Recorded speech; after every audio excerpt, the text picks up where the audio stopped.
Hermanos, en esta mañana les voy a invitar a abrir la Biblia en Apocalipsis capítulo 21. Apocalipsis capítulo 21.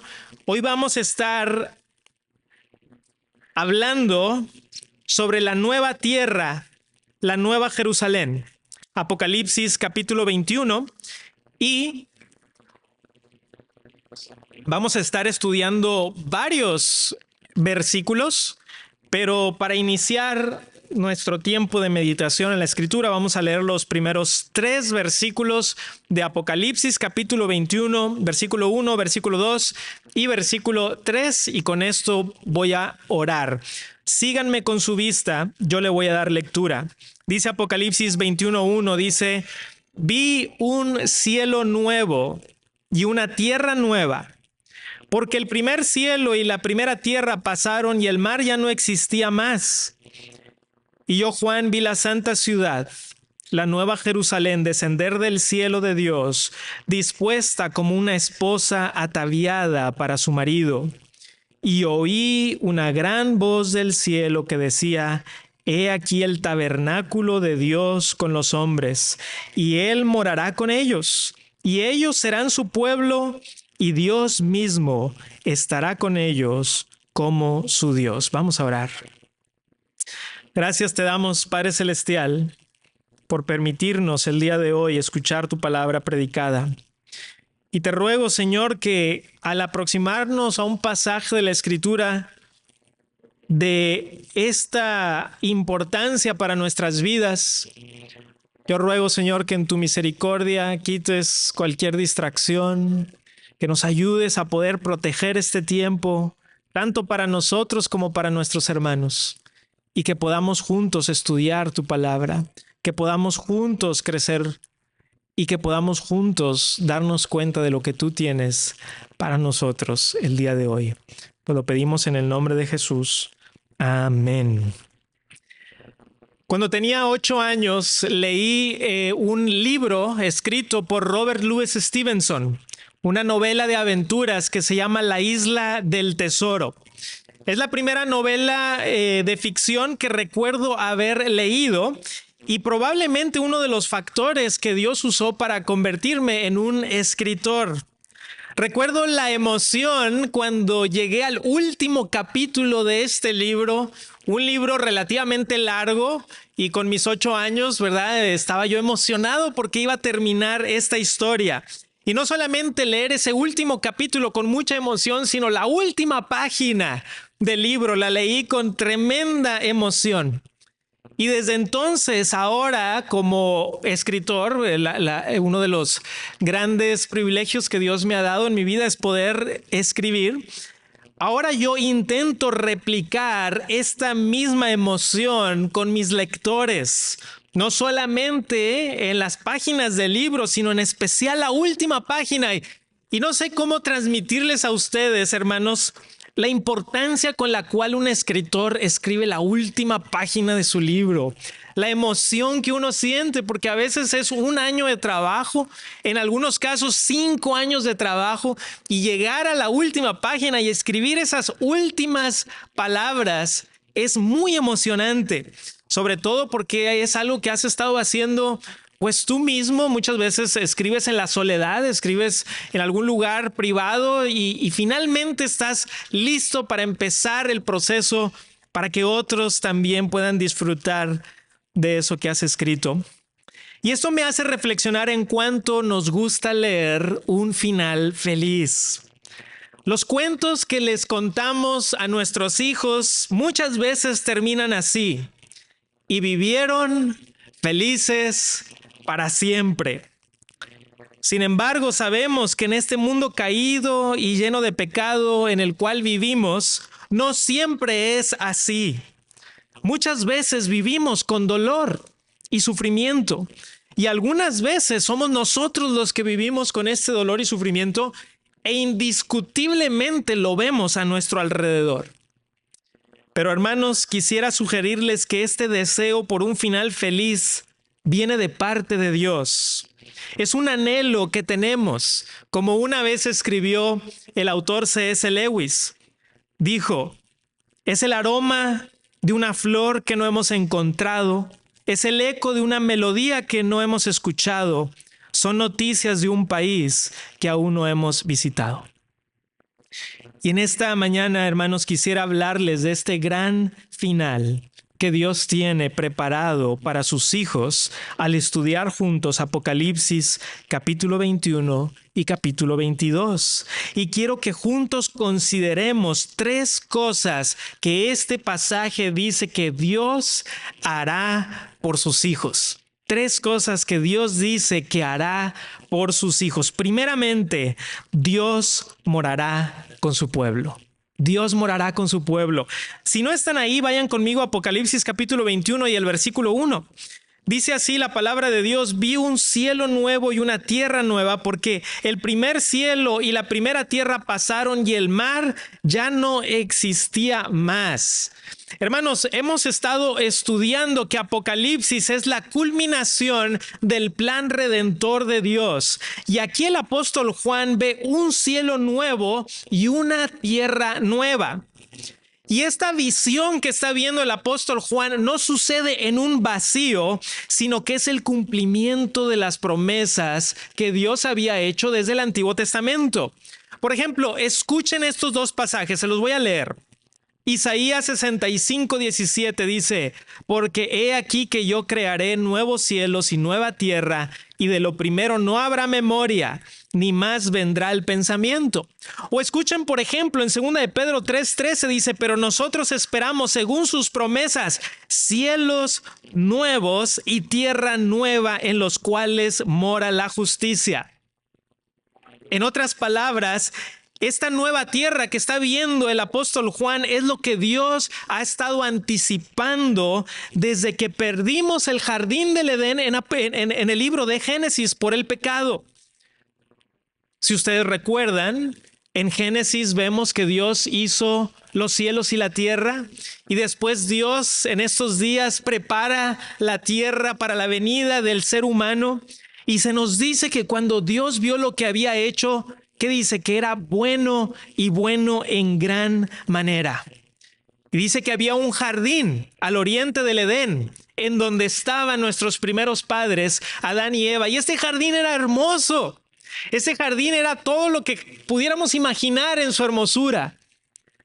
Pero perdimos el jardín. Perdimos el jardín por el pecado. Pero el plan de Dios es uno de restauración. Eso es algo que vamos a ver en este sermón. Dios ha decidido restaurar ese paraíso perdido por medio de la nueva tierra. Y es importante, hermanos, que vean que esta nueva tierra es una renovación de la antigua tierra que vendría siendo esta tierra en la que estamos viviendo el día de hoy.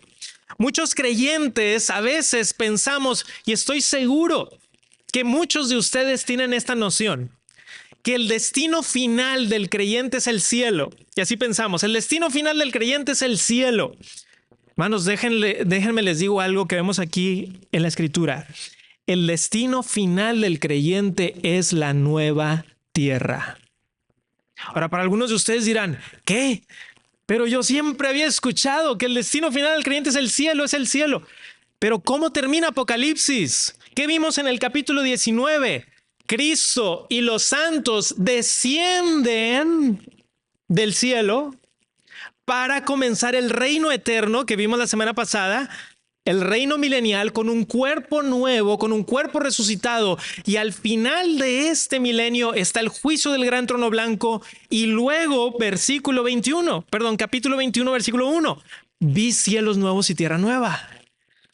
Entonces, hermanos, hay múltiples pasajes que nos hablan de esto. Les voy a decir uno. Vayan a Hechos capítulo 3. ¿Me acompañan? Vayan a Hechos capítulo 3, versículo 19. Hechos 3:19, y pongan su separador por allí en Apocalipsis 21, porque vamos a regresar ahorita. Pero vayan conmigo a Hechos 3:19. Hechos capítulo 3, versículo 19. Voy a leer hasta el versículo 21. Este es el discurso de Pedro, ¿ok? Pedro acaba de sanar por el poder del Espíritu Santo a un hombre que era cojo de nacimiento, y entonces da este poderoso discurso. Hechos capítulo 3, versículo 19, voy a leer hasta el 21, dice: así que arrepentíos y convertíos para que sean borrados vuestros pecados, para que vengan de la presencia del Señor tiempos de refrigerio, y Él envía a Jesucristo que os fue antes anunciado, a quien de cierto es necesario que el cielo reciba.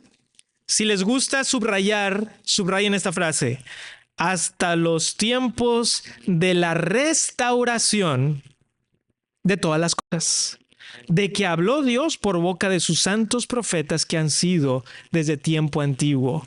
El plan de Dios es uno de restauración. Tiene completo sentido que el destino final del creyente sea esta nueva tierra, porque podrá disfrutar de ella con un cuerpo nuevo. Si se hicieron la pregunta la semana pasada, ¿verdad? Oye, estuvimos hablando de este cuerpo nuevo para reinar con Cristo. Con ese mismo cuerpo disfrutaremos de la nueva tierra. Eso lo vimos tanto el sermón pasado como este. Ahora el apóstol nos dice en este versículo que el mar no existía más. Un buen número de teólogos y eruditos de la Biblia consideran que aquí está hablando del mar quizá como un símbolo.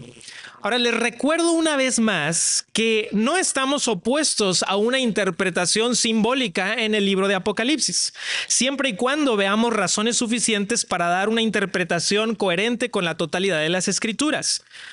Y en la Biblia muchas veces el mar es visto como, y voy a citar al teólogo Robert Thomas, dice: un principio de desorden, de violencia o inquietud que caracteriza la vieja creación. Es decir, que en pasajes como Isaías 57, el Salmo 107 y Ezequiel 28, se nos habla del mar como este lugar desconocido, como este lugar en donde las personas podían perder su vida. Entonces, no está diciendo necesariamente que no vaya a existir agua en la nueva tierra. De hecho, más adelante va a mencionar un río. Y los ríos desembocan ¿en los qué? En los mares. Y ahorita va a mencionar un río.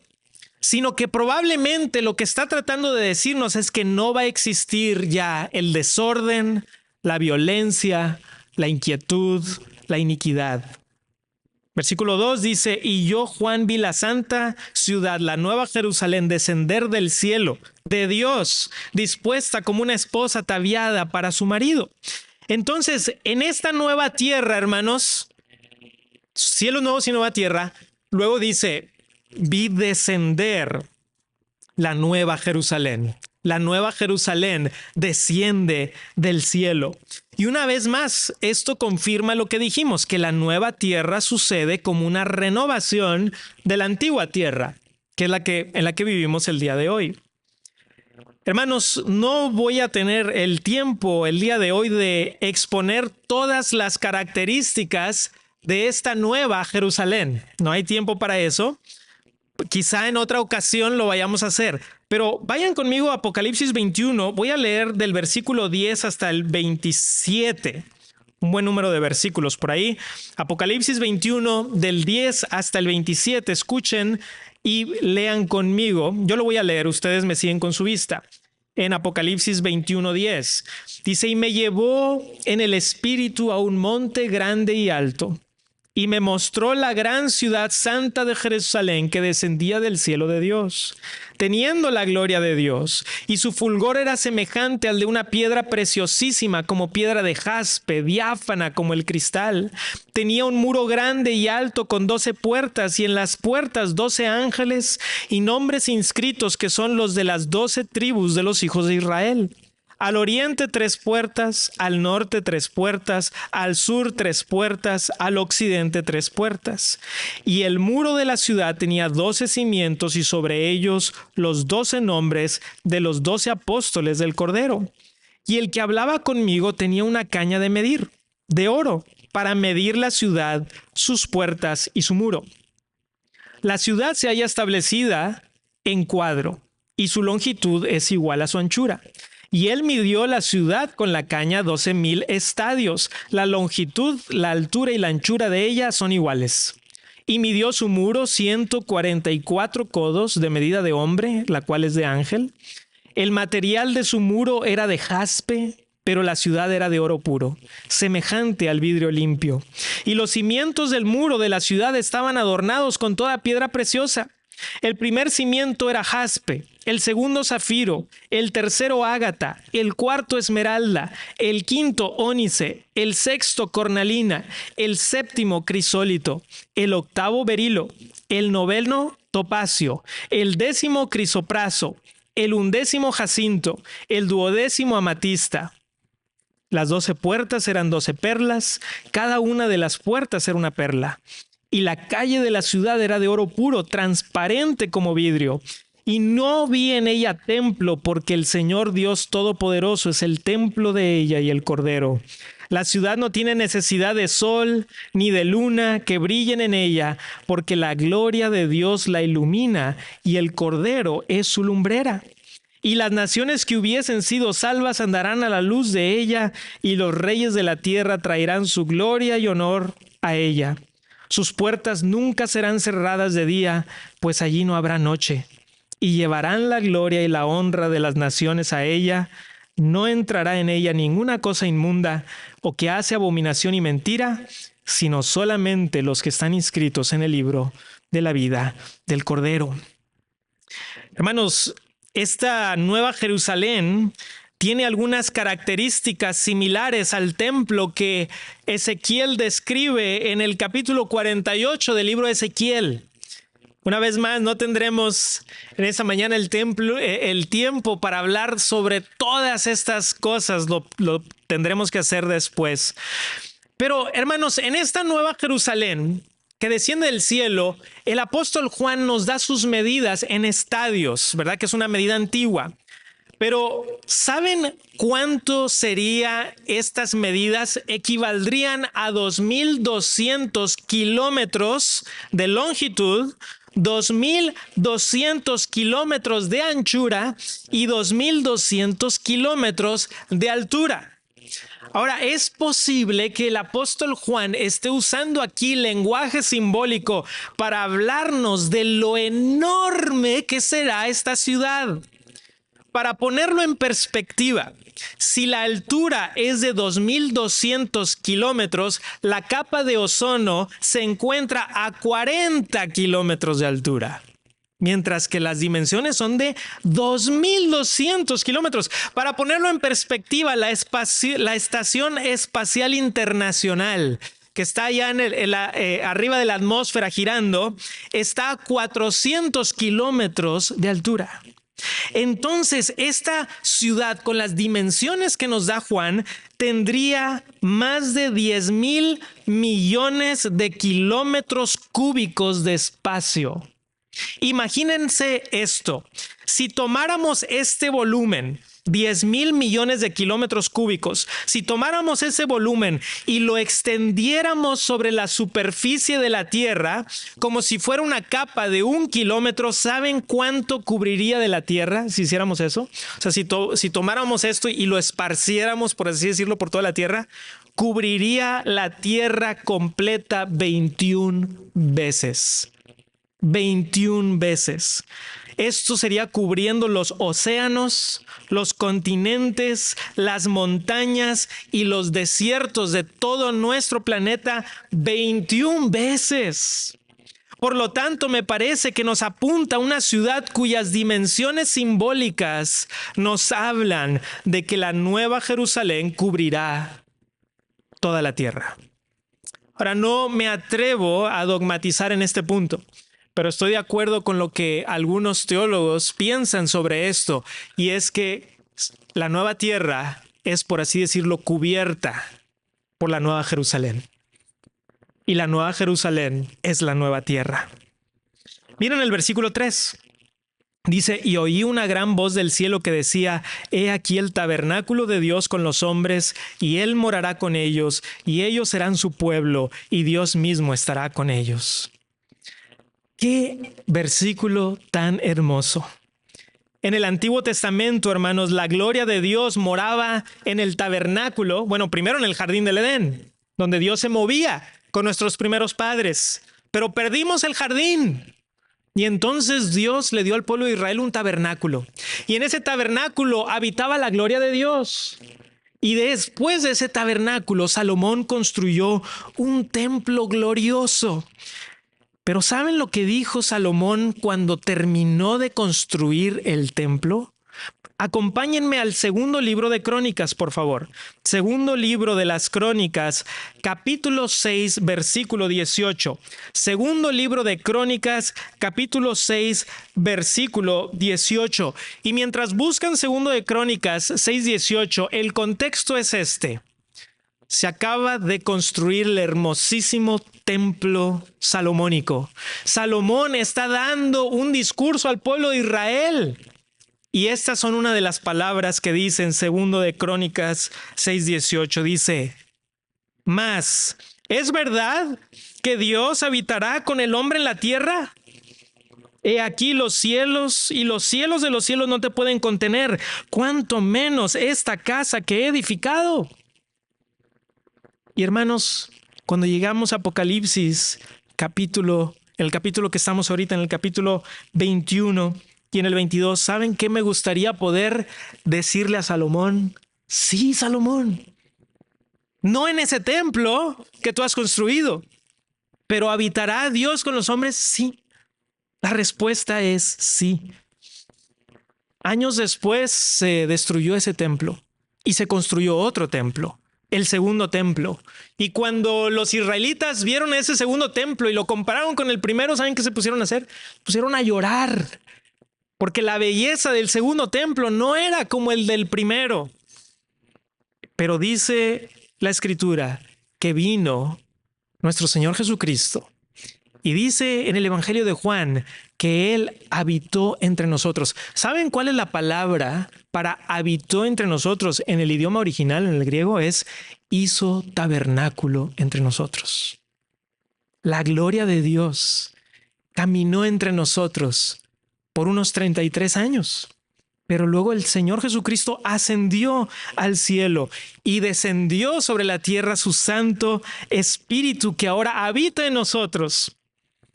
Pero lo que vemos aquí, queridos hermanos, en Apocalipsis capítulo 21, es que la habitación de Dios con los hombres se vuelve permanente. Porque dice Dios mismo, regresando a Apocalipsis 21:3, Dios mismo, dice al final, estará con ellos como su Dios. Hermanos, cuando tenía 5 años, mis padres hospedaron a 2 jóvenes misioneros, Tim y Ryan. Increíble que yo tenía 5 años y todavía me acuerdo de ellos. Y cuando estaba pensando en esta ilustración, inmediatamente me acordé del nombre de Tim. No me acordaba del segundo nombre, el segundo joven. Y le pregunté a mis papás, inmediatamente me dijeron Ryan y se me vino a la mente. Me acordé, Tim y Ryan. Ellos habían venido para servir aquí en la ciudad por un corto periodo de tiempo, para compartir el evangelio y tuvieron un impacto profundo en mi vida a esa corta edad porque se vinieron a quedar a nuestra casa. Mis padres los hospedaron en nuestra casa. Moraron con nosotros, comieron con nosotros. Y eso habla de una comunión que tuvo un impacto profundo en mi vida. Pues ahora imagínate el amor tan profundo que Dios tiene para con nosotros, que haya planeado desde la eternidad pasada morar con nosotros. Dios es un Dios personal que se identifica con nosotros. Cristo, el segundo Adán, el representante de la nueva humanidad, se identifica con nosotros, mora con nosotros, come con nosotros. Este es nuestro Dios. Lo cual me lleva a un segundo punto, una segunda cosa que Dios hará. Dios renovará todas las cosas. Dios renovará todas las cosas. Vayan conmigo a Apocalipsis capítulo 21, el versículo 4. Apocalipsis 21, 4. Y dice así la palabra de Dios ahí en Apocalipsis 21, 4. Dice, enjugará Dios toda lágrima de los ojos de ellos y ya no habrá muerte, ni habrá más llanto, ni clamor, ni dolor, porque las primeras cosas pasaron. Entonces, hermanos, en esta nueva tierra, en esta nueva Jerusalén, es la recuperación del paraíso que perdimos en Edén. Allí perdimos la comunión completa con Dios porque Dios se movía en el jardín y hablaba con Adán y Eva y perdimos eso. Pero en la nueva tierra recuperamos eso. En el jardín no había muerte, no había llanto, no había clamor, no había dolor. Pero por culpa del pecado, ahora vivimos en muerte, en llanto, en clamor y en dolor. Pero no así en la nueva Jerusalén.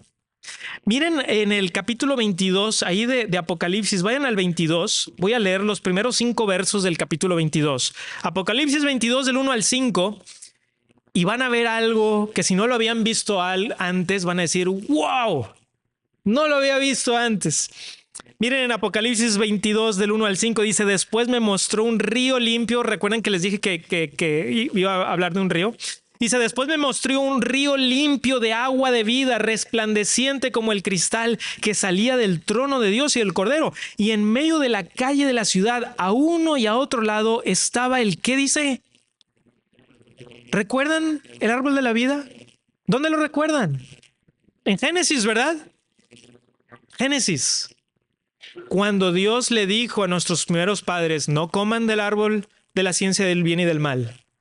Y puesto que desobedecieron, perdieron el derecho al árbol de la vida. Ese árbol de la vida lo perdimos, pero ahora lo recuperamos. Voy a seguir leyendo. Dice que produce 12 frutos, dando cada mes su fruto, y las hojas del árbol eran para la sanidad de las naciones, y no habrá más maldición. Y el trono de Dios y del Cordero estarán en ella, y sus siervos le servirán, y verán su rostro, y su nombre estará en sus frentes. No habrá allí más noche. Y no tiene necesidad de luz de lámpara ni de luz del sol, porque Dios el Señor los iluminará y reinarán por los siglos de los siglos. Hermanos, ven aquí cómo la nueva tierra es la recuperación del paraíso perdido en el Edén. Cuando pecó Adán y Eva, perdimos acceso al árbol de la vida, pero por medio del Cordero, por medio de la sangre del Señor Jesucristo, por medio de ser transformados, podemos de nuevo tomar de este árbol. Ahora, una vez más, en lenguaje probablemente simbólico, nos habla de una ciudad de luz permanente. Y no está diciendo aquí necesariamente que no exista el sol. Si se fijan cuidadosamente, no dice que no existe el sol, dice que no habrá necesidad de él. Es decir, que el fulgor de la gloria de Dios es tal que ya no necesitamos de luces externas. Es decir, es una manera probablemente simbólica de expresar la gloria del fulgor de la nueva Jerusalén. Ahora, si regresan conmigo al capítulo 21, a los versículos 5 al 7, dice, y el que estaba sentado en el trono, estoy en Apocalipsis 21, versículo 5, voy a leer hasta el 7. Y el que estaba sentado en el trono dijo, he aquí yo hago nuevas todas las cosas, y me dijo, escribe, porque estas palabras son fieles y verdaderas. Y me dijo, hecho está. Yo soy el alfa y la omega, el principio y el fin. El que tuviere sed, yo le daré gratuitamente de la fuente del agua de la vida. El que venciere heredará todas las cosas, y yo seré su Dios, y él será mi hijo. Me parece muy interesante que el que habla en el trono es Dios en el versículo 5 y en el versículo 6 es Jesucristo, lo cual nos apunta a esa unión perfecta de la Trinidad. La promesa que Dios hace es que hará nuevas todas las cosas. ¿No anhelas tú que Dios haga nuevas todas las cosas? Mira la promesa que nos da también aquí en este pasaje. Estas palabras son fieles y verdaderas. Y otra promesa más donde dice, hecho está. En la mente de Dios, en la voluntad de Dios, en los planes eternos de Dios, esto está garantizado. Hecho está. ¿Y cómo es que Dios nos puede asegurar algo así? Porque dice, Cristo, yo soy el alfa, yo soy la omega, yo soy el principio, yo soy el fin. Él es el que puede dar salvación con el agua de la vida. Él es el que puede darnos la herencia como hijos de Dios. Todo esto es hermoso.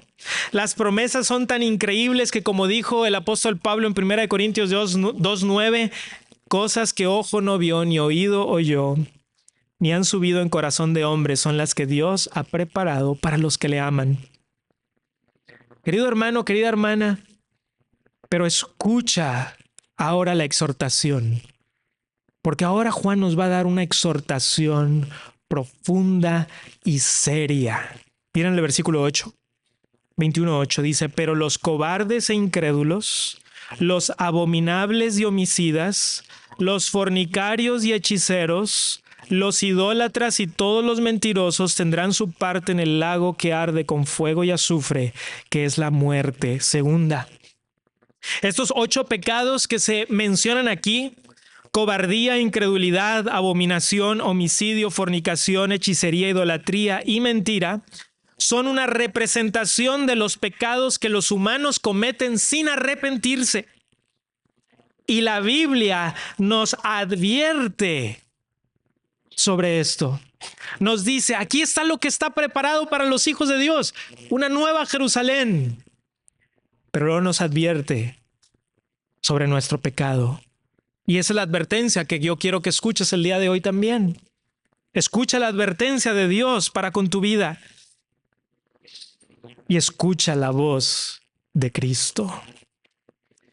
Hermanos, cuando nos mudamos a nuestra casa actual, donde vivimos, nuestra casa que es su casa, hicimos una remodelación cuando nos mudamos. Cambiamos pisos, pintamos paredes, renovamos la cocina, pusimos cuadros nuevos, los sillones y las sillas de la sala comedor nuevos. Fue un proceso de restauración. Era la misma casa, pero había sido renovada y embellecida de acuerdo a nuestros gustos. Hermanos, algo así Dios tiene planeado para esta tierra que ha sido el hogar de la humanidad. Será esta tierra, pero remodelada, renovada, embellecida, transformada. Todo desperfecto será quitado, todo pecado será erradicado y viviremos con Dios por la eternidad. Esto hace de la esperanza cristiana muy diferente a la esperanza que hay en otras religiones. Porque la esperanza cristiana es con un cuerpo físico nuevo y glorificado, una tierra restaurada, una conciencia activa y un amor profundo por un Dios que mora con nosotros. Hermanos, si hubiéramos visto el jardín del Edén y lo comparáramos con la Nueva Jerusalén, no tiene comparación. Es el mejor Edén. Es el mejor Edén, el que Dios tiene preparado para con sus hijos. Esa es la esperanza. Cuando veo lo que dicen las demás religiones, se dicen, no, mira, es que cuando dejemos de existir, nos vamos a reintegrar con el universo en el nirvana, dicen algunos. No, es que cuando dejemos de existir, hasta ahí se acabó, ya no hay más. Se acaba la existencia, dejas de existir. ¿Y sabes lo que dice Dios? No solamente continúas existiendo, sino todo lo que has soñado, todo lo que has anhelado, todo lo que le has pedido a Dios, lo más hermoso que te puedas imaginar es la Nueva Jerusalén. Pero a lo mejor tú pudieras irte a algún lugar hermoso. Ayer nos estaban enseñando fotos de unos compañeros de mi papá que habían ido a un lugar preciosísimo en la playa y veíamos las fotos y decíamos, wow, esto es increíble. Palidece con la Nueva Jerusalén. Hermanos, hemos visto hasta ahora 2 cosas que Dios hará. Dijimos que Dios morará con su pueblo. Segundo, Dios renovará todas las cosas. Tercero, punto número 3. Dios vendrá pronto. Dios vendrá pronto. Vamos al capítulo 22, versículo 17. Capítulo 22, versículo 17, si son tan amables, vamos a ver ahora el final de la Biblia. Apocalipsis 22, 17 dice así. Y el espíritu y la esposa dicen ven. Y el que oye, diga ven. Y el que tenga sed, venga. Y el que quiera, tome del agua de la vida gratuitamente. Hermanos, estamos llegando a la conclusión de Apocalipsis. Ahorita leeremos el resto de los versículos. Y lo que Juan nos está aquí diciendo es cuál debe de ser la reacción a la revelación de Dios. Si nuestra reacción como hijos de Dios es de temor, de decir, no, yo no quiero que Cristo venga, que se aplace más tiempo, tengo muchas cosas que hacer. Entonces déjame decirte algo, si así pensamos, no hemos entendido lo que es la Nueva Jerusalén. No hemos quizá entendido el Evangelio.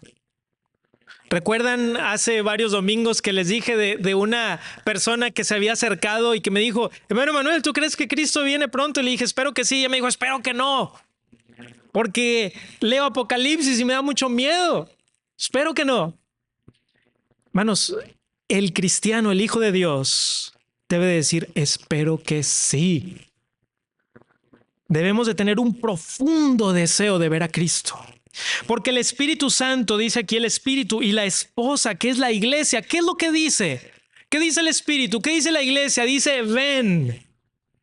Y si tú no dices, ven, ¿en qué sentido eres la iglesia? Estas deben ser las reacciones de aquellos que son creyentes. Ven Jesús, ven Jesús. ¿Cómo debería reaccionar el que no es creyente? El que no ha sido saciado con el agua espiritual que es Cristo. ¿Saben qué es lo que te dice el Evangelio, el apóstol Juan, Dios? Si tú estás en esa categoría, si tú todavía no crees en Jesús, si todavía no te entregas a Cristo, ¿sabes qué te dice el Salvador? Te dice, ven. ¿Ya viste? El que tenga sed, venga. Tome del agua gratuitamente. Y hermanos, quizá haya alguien entre nosotros que todavía no ha entregado su vida a Jesús. Cristo te dice, ven y toma del agua gratuitamente. Hermanos, quizá haya entre nosotros jóvenes que han venido, tus papás te han traído, pero tú sabes en lo profundo de tu corazón que no eres de Jesús. Tú sabes en el profundo de tu corazón que no eres de Cristo. No te has entregado al Salvador. ¿Sabes qué te dice el Salvador hoy? Ven y toma del agua gratuitamente.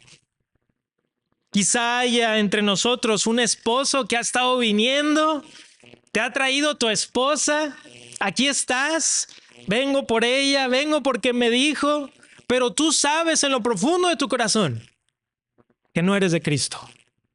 Que no te has entregado a Él. Tú lo sabes.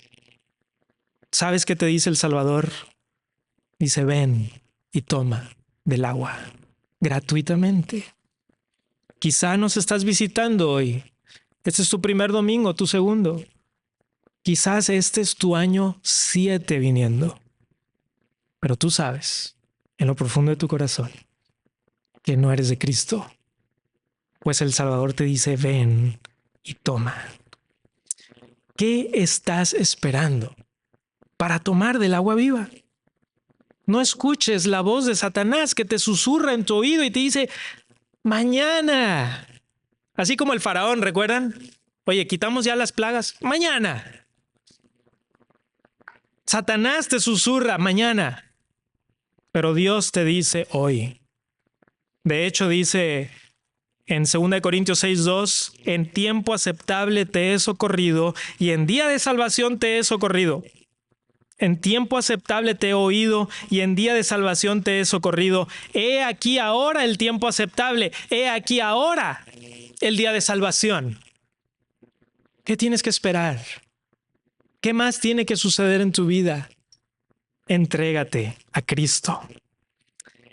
Miren el versículo 18 y 19, hermanos, dice: yo testifico a todo aquel que oye las palabras de la profecía de este libro. Si alguno añadiere a estas cosas, Dios traerá sobre él las plagas que están escritas en este libro. Y si alguno quitare de las palabras del libro de esta profecía, Dios quitará su parte del libro de la vida y de la santa ciudad y de las cosas que están escritas en este libro. Otra advertencia, ¿verdad?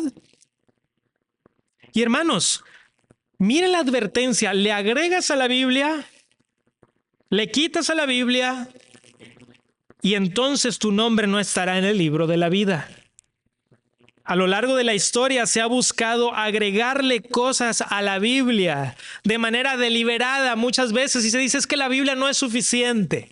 Necesitamos la Biblia y luego le ponemos un más. Biblia más algo más. Le agregamos. Creemos que podemos mejorar la palabra de Dios. Imagínense la osadía que tenemos los seres humanos cuando se nos ocurre que es una buena idea agregarle la palabra de Dios. Pero la advertencia aquí es severa. No le agregues, no le quites. La palabra de Dios es perfecta y las consecuencias de no obedecer a la palabra de Dios son profundas. Versículo 22. Voy a leer el versículo 20 y 21, disculpen. 20 y 21 dice: el que da testimonio de estas cosas dice: ciertamente vengo en breve. Amén. Sí, ven Señor Jesús. La gracia de nuestro Señor Jesucristo sea con todos vosotros. Amén. Miren la promesa del versículo 20. Ciertamente vengo en breve. Y quizá haya alguien entre nosotros que diga: bueno, a mí no me ha parecido tan breve, porque Cristo vino hace unos 2000 años. Pues les recuerdo dos cosas. Primeramente, que la Escritura nos dice que el tiempo para Dios es diferente como con nosotros. Para Dios un día es como 1000 años es como un día. No solamente eso, sino que el apóstol Pedro dice que el Señor no retarda su promesa, según algunos la tienen por tardanza, sino que es paciente para con nosotros, no queriendo que ninguno perezca, sino que todos procedan al arrepentimiento. Escucha esto, querido amigo, querida amiga, que estás aquí pero no has venido todavía al Señor Jesucristo. Dios está siendo paciente contigo. Pero llegará un momento en donde Dios dirá: hasta aquí. Y el que no se haya inscrito en el libro de la vida será lanzado al lago de fuego. Ahora, mi convicción es que Cristo podría venir hoy. Y cuando digo hoy, me refiero a ahorita, en cualquier momento. ¿Estás listo para encontrarte con Dios? ¿Estás listo para encontrarte con el Salvador? Si lo estás, ¿sabes cuál va a ser tu respuesta? La misma que vemos aquí. Amén. Sí, ven Señor Jesús. Amén. Sí, ven Señor Jesús. Y mi anhelo es que esa sea tu respuesta. Un profundo deseo de que Cristo regrese. Y si hay algo, si hay una objeción que pones al regreso de Cristo, esa objeción es tu ídolo. Esa objeción es tu ídolo. Porque no hay nada mejor. No hay nada mejor que la venida de Cristo. No hay nada mejor que Él enjugue todas nuestras lágrimas. No hay nada mejor que vivir en un lugar sin enfermedad, sin dolor, sin sufrimiento, sin llanto, en donde sea una experiencia de profundo gozo y alegría. Hermanos, dijimos que anhelamos un final feliz. Y les dije al principio del sermón que creo que así Dios lo ha puesto en nosotros por diseño. Es por eso que anhelamos que las historias tengan un final feliz. Me acuerdo cuando leía estos libros en la secundaria, en la preparatoria, y anhelaba un final feliz. Anhelaba que la comarca se restableciera. Anhelaba que Aslan resucitara. Anhelaba que Alicia sobreviviera al país de las maravillas. Pero como sabemos, la realidad no es como los cuentos. ¿O sí? Porque la buena noticia es que para los hijos de Dios, la historia termina así. Escucha esto. Para los hijos de Dios, la historia termina así. y vivieron felices para siempre. Y vivieron felices para siempre. Así que toma tu dolor, toma tu sufrimiento, deposítalo al pie de la cruz, porque para los hijos de Dios,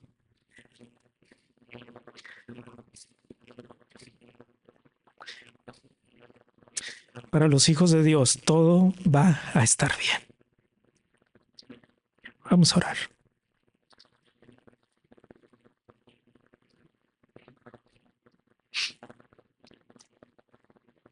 Gracias, Señor, por tus promesas.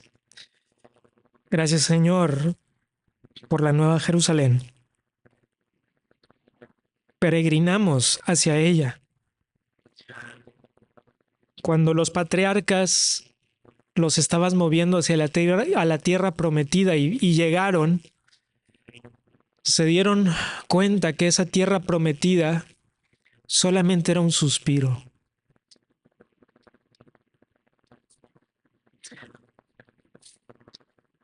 Solamente era una sombra. Porque anhelamos esa ciudad. Anhelamos ese país. Porque ahora estamos con dolor. Ahora sufrimos nosotros y las personas a nuestro alrededor, a veces las personas que más amamos. Y anhelamos el reino. Anhelamos el país. Señor, a veces cuando nos acercamos a esa tierra prometida, recuerdo la historia de El progreso del peregrino, cuando Cristiano está ahí al final y ya se está ahogando en las últimas aguas. Pero persiste, persevera. Ayúdanos a perseverar. Ayúdanos a persistir para que podamos ser ciudadanos de esta tierra hermosa, Señor. Cosas que ojo no vio ni oído yo, ni han subido en corazón de hombre, son las que Dios tiene preparadas para los que le aman. Y Padre, antes de terminar esta serie de mensajes, quiero interceder por aquella persona que está aquí entre nosotros, pero que no ha creído en Jesús. No ha creído realmente. Hay confusión en su corazón. Y quizás se haga la pregunta, ¿seré yo ciudadano de esta tierra? ¿Seré yo ciudadana de esta Nueva Jerusalén? Y tú hoy dices, ven y toma del agua viva. Toma de Cristo gratuitamente, sin dinero, sin precio. Señor, nos hacemos cisternas rotas que no retienen agua, pero tú quieres hacer en nosotros vida nueva. Dios, crea esto, Señor, por medio de tu Espíritu Santo. Desciende, Señor, y convence de pecado, de justicia y de juicio, para que puedan venir al Salvador y que hoy sea el día en que digan sí a Cristo, no a mi pecado, sí a Cristo, sí al Salvador, sí a la ciudad, sí a la Nueva Jerusalén, sí a morar contigo, sí a disfrutar de Dios por siempre. Porque nos has creado para ti mismo. Como dijo aquel pastor del siglo IV, y nuestras almas no hallan descanso hasta que encuentran reposo en ti. Queremos encontrar reposo en ti, Señor. Lo rogamos y nos ponemos delante de ti en agradecimiento y en fe, en el nombre de Cristo. Amén y amén, amén, amén.